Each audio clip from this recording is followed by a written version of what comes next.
예, 국민의힘 비대위원장 겸 원내대표 송원석입니다. 오늘이 8월 12일입니다. 75년 전 1950년 8월 18일 대한민국 정부가 부산으로 피난을 내려왔습니다. 그리고 1953년 8월 15일까지 부산은 1000일 넘게 대한민국의 임시 수도였습니다. 전쟁의 소용돌이 속에 부산이 없었다면 오늘날의 대한민국도 없었을 것입니다. 지난 반세기 동안 부산, 울산, 경남은 대한민국 경제의 심장이자 수출의 전진기지였습니다.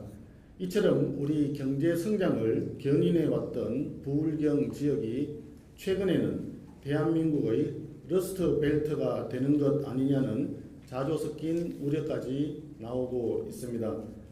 그런 가운데 최근 미국과의 관세 협상 결과 자동차, 철강 등 부울경 지역의 주력 수출 산업의 타격이 불가피해졌습니다. 조선업도 중장기적으로는 미국으로 생산 기지가 대거 이탈하면서 국내 산업 기반이 붕괴되는 것 아니냐는 우려도 나오고 있는 현실입니다. 정부 여당은 관세 협상이 잘 된 것이라고 자화자찬하고 있는데 그럴 때가 아닙니다. 우리 당은 부울경 수출 기업들이 걱정을 덜고 타격을 줄일 수 있도록 기업 지원 대책을 면밀히 점검해 나가겠습니다. 먼저 기업의 국내 생산을 촉진하기 위해 국내 생산 세제 혜택을 대폭 확대하겠습니다.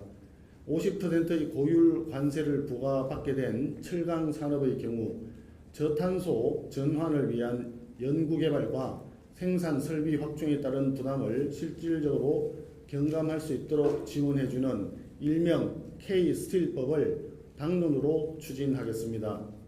또한 데스밸리 구간에 있는 2차전지, 인공지능, 미래형 운송수단 등 국가 전략기술 산업에 대한 지원을 위해서 소위 한국형 IRA법을 당론으로 추진함으로써 세제 혜택 확대, 직접 보조금 도입 등 다양한 방안이 추진되도록 하겠습니다.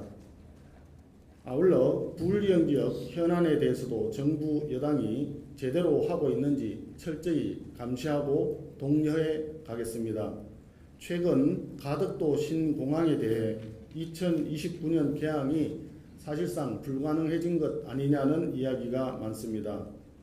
그런 가운데 정부 여당 내에서 느닷없이 신공항 기본계획을 전면 재검토하자는 주장도 나오고 있습니다.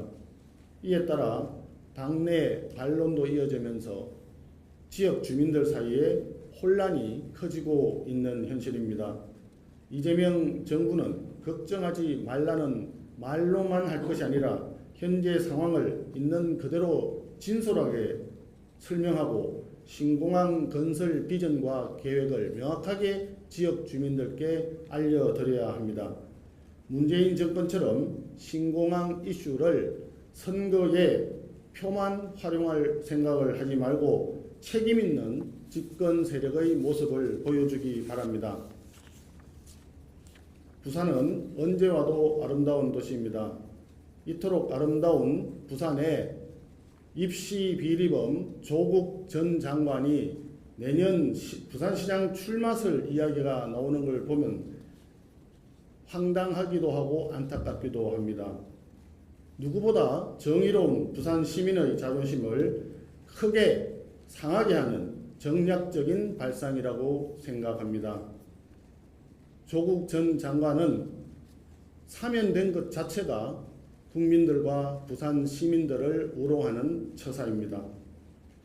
그동안 부울경 지역은 언제나 대한민국의 중심을 잡아주었고 보수의 정당을 지켜주셨습니다.